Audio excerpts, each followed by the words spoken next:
You know what's annoying? Waiting for a manga volume to release, but that begs the question, how fast do we actually want the volumes to drop? Hello brothers and sisters, my name is Daidarius, and today I'm gonna try to talk about manga release pace. Because a few years ago, I actually made this video right here where I talked about my complaints regarding re-releasing of older series that had already been translated. And to jump straight into that, let's take a look at my first example of a manga release pace. The first one is Blade of the Immortal, the deluxe edition. This was a topic in that original video where Dark Horse had already released the omnibuses, which is 3-in-1s, and then later on they wanted to release these ones, and they are a 1-to-1 comparison, which means that all the translations, all the paneling, all the material in that original omnibus also exists here. So the only thing they had to do was upscale it and then change the build quality, and that was it. You can see even the front cover right here is the exact same cover on those omnibuses. So my question back then, or my frustration, was that since the edition already existed in the omnibuses, why was it taking it a 4-month release schedule for each volume to drop, since they changed absolutely nothing? That was infuriating, but that was basically summed up that video.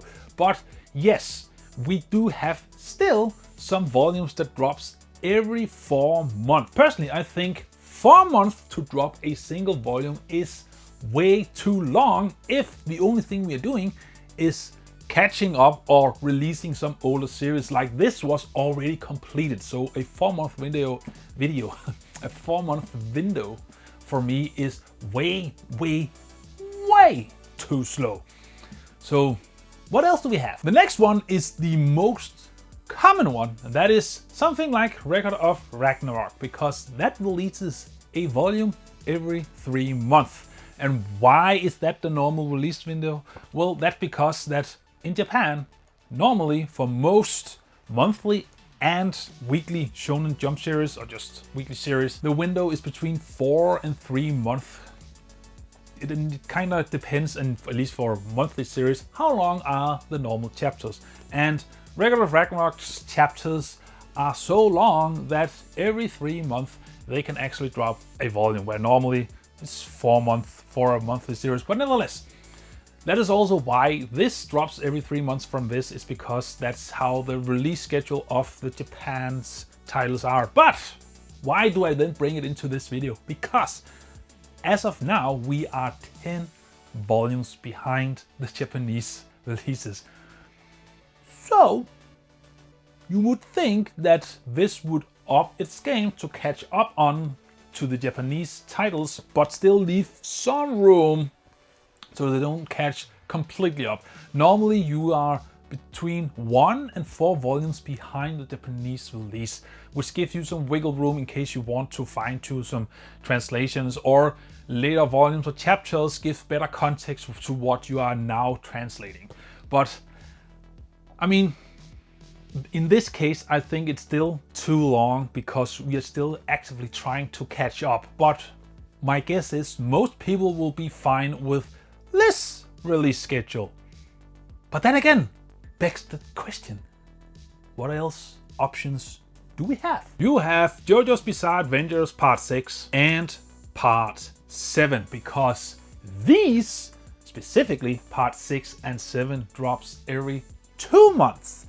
And now we're talking, because these are also 2-in-1. So it is the equivalent of 1 single volume dropping each month. That is a pace that for me is optimal, because it feels like we're actually catching up to the Japanese release. Now, mind you, Japan is currently releasing Part 9, so we still have a whole ass part to go after finishing this. But as before, when we were slowly catching up, here it seems like that it's only in a few years we're gonna catch up to Japan. This is much preferred, but the caveat, I think, is that these specifically are in hardcovers, which means they are a bit more expensive. And for some to drop that amount of money every second month might be a big tall order, especially compared to when they released with the 3-month schedule before. Then you had a whole quarter to save up for this volume. Whereas now, if you are, let's say, a student or someone who has very limited disposable income, every other month might be a bit too much. And now you're just gonna have FOMO because you're not enjoying what everyone else is enjoying. Not that you should buy any series because you don't want to miss out on what everyone other than you is actually experiencing, is what I'm saying. But nevertheless, the release schedule might be too quick for some, which is understandable. But for me, it is definitely a sweet spot. But what else do we have? Well, you got something like this. This is Kingdom, released by Viz. And Kingdom is dropping 1 volume each and every month. There is currently over 77 or something like that volumes out in Japan, which means if this is actually gonna stick to it, in 77 months we will have everything. This, for a lot of people, is a way too fast pace. For me, it's actually an optimal pace because it is 77 volumes we need to catch up to.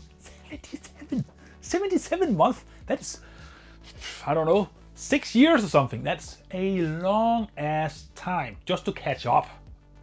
So for me, it is ideal, but it is it also is a big gamble, because if it is too quick a pace, then maybe not enough people is actually gonna continuously buying it each and every month, which means that Viz will then just drop the release schedule, just drop the license completely, which we don't want, because at least people like me are trying to commit to actually getting it all, and then at the end it could be a waste because I'm not gonna get everything.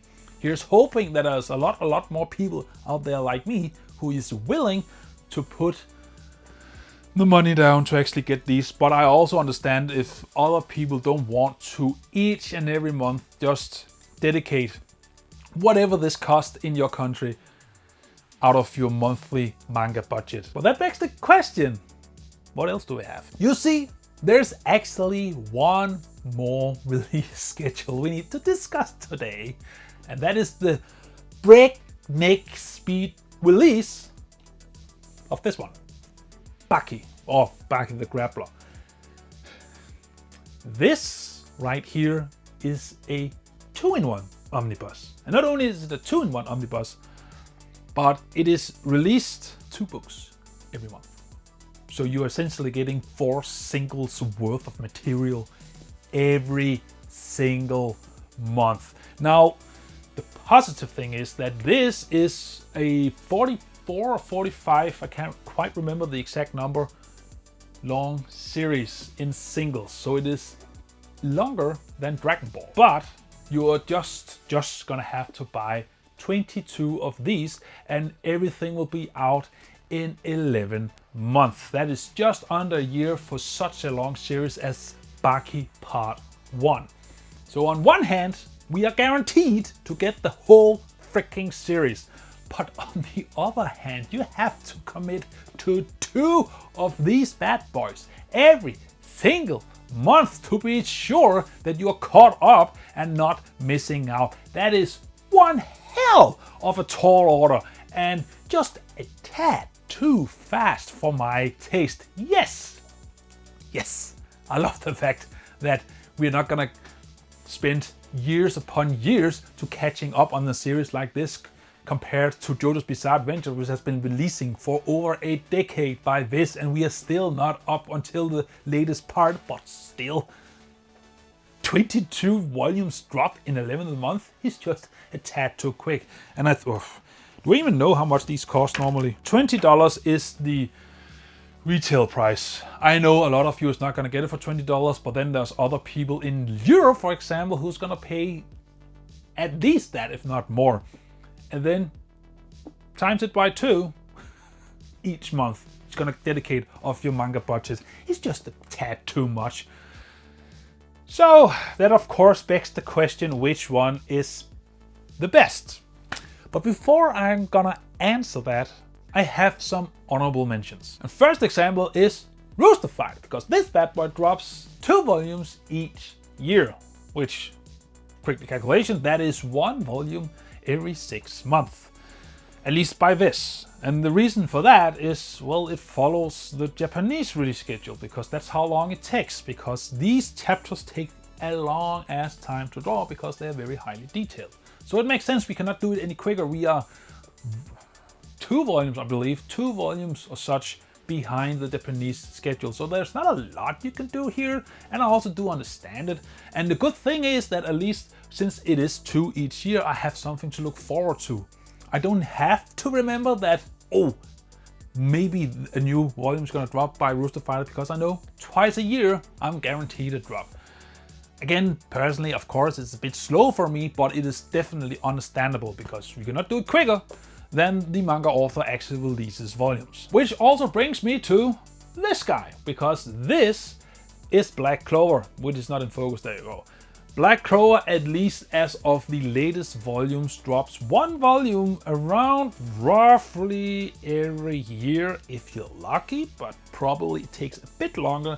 And again, that's because of the new release schedule of the chapters, because they are no longer in Weekly Shonen Jump, they are in Giga Jump or something. I can't remember what it's called. Shonen Giga. What you need to know is that Giga is a magazine that drops 3 times a year. That's it.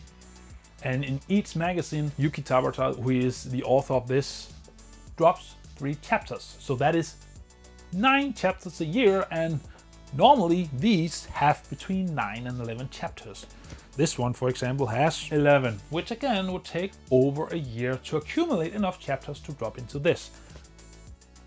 But again, I do not mind that this is releasing them that slow, because that is the release schedule of the Japanese title. And then it is this masterpiece, Vinland Saga, because this bad boy is also 2 in 1s.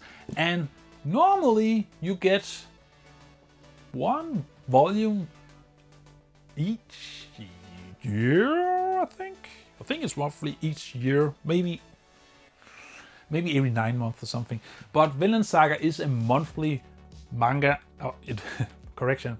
It was a monthly manga, and each of these bad boys is actually 2 singles.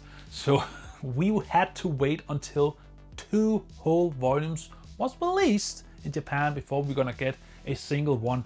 And not only that, but it's only after those 2 volumes has been released that we will get the translation done. So it was actually more than a year between the release of volume 12 and 13 and 14. But again, I cannot fault Kodansha for taking so long, because, well, you are committed to these 2 ones. So even if the next volume is out in Japan, you gotta wait until the one after that is out. But I still thought I want to mention them, because those release schedules fill off the norm. But that still begs the question, which is the optimal release pace? And I'm gonna do the coward way, which is, it depends. You see, depending on how often you buy manga, and also what disposable income you have, and therefore what your monthly manga budget or yearly manga budget is, it's actually gonna dictate how often can you commit to a single series. For me personally, every month or every 2 months, depending on the release schedule, is optimal for me. So JoJo's Bizarre Adventure dropping a hardcover, a bit more expensive volume every other month is actually ideal, because that means that every other month I can then dedicate often that amount of money to 2 or maybe even 3 singles, which is awesome, because I am usually collecting multiple different series in multiple different editions. If you're wondering, I have a wishlist video that go over this exact thing. But if it is just paperbacks and we are catching up to a very old series, which is way ahead, or maybe it has even been completed, then 1 volume each month is ideal, because normally if I'm just gonna dive into a series that already existed, let's say Bleach, and I didn't want to commit to the box sets, I would still dedicate myself to buy at least 1 single each and every month until I was caught up. It's gonna take a long ass time because there's like 74 volumes or something. So basically as long as it's gonna take this to release everything for Kingdom that's out right now in Japan, but nevertheless, that was the pace I'm gonna go with. But it does not necessarily mean that's the pace what you're gonna go with. Or maybe, who knows, you have a shit ton of cash and just gonna burn it all on manga. Then the Baki release might even be too slow for your taste. You just want the whole series to drop immediately so you can post one of those epic manga hauls, $1,000 plus, look at this insanity on YouTube, and then I can just look at that video and go, Jesus Christ, you had a lot of money. Can I get some? But nevertheless, again, it depends. So for me personally, for single paperback editions, each and every month, if you need to catch up, is ideal. And then for more deluxe editions like the JoJo's Bizarre Adventures, every 2 months is also fine. And then for the big ones, because what about Vagabond? Right now we're just re-releasing the Vagabond paperback omnibus editions in the definitive edition. Do you also want that to be every 3 months or something like that? No, I actually want that to be every 2 months or every month. But that's only because the edition already exists. It's just being converted to a different format. So in that case, bring up the pace. But in other cases, then every 3 months is ideal for the deluxe editions because they're expensive as hell, especially when you live in Scandinavia. Jesus freaking Christ. But now I want to turn the mic over to you, because what is your ideal release pace? Is it dictated by the amount of money you have each month or each year to buy manga with, or does it more being dictated by how many different series you want to collect at a time? I'm curious to know, because it might differ a lot of what I think is ideal. So, whatever you think, comment me your thoughts. And so, till seeing you in the next video, just remember to stay awesome. See ya.